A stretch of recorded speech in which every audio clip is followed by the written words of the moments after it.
You ask Tiger to solve. This deals with linear equations with one unknown. The final result is x equals 3/10.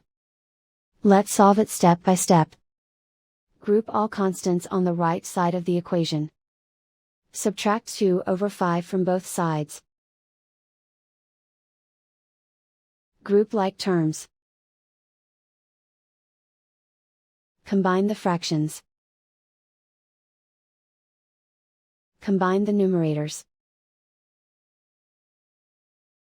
Reduce the zero numerator.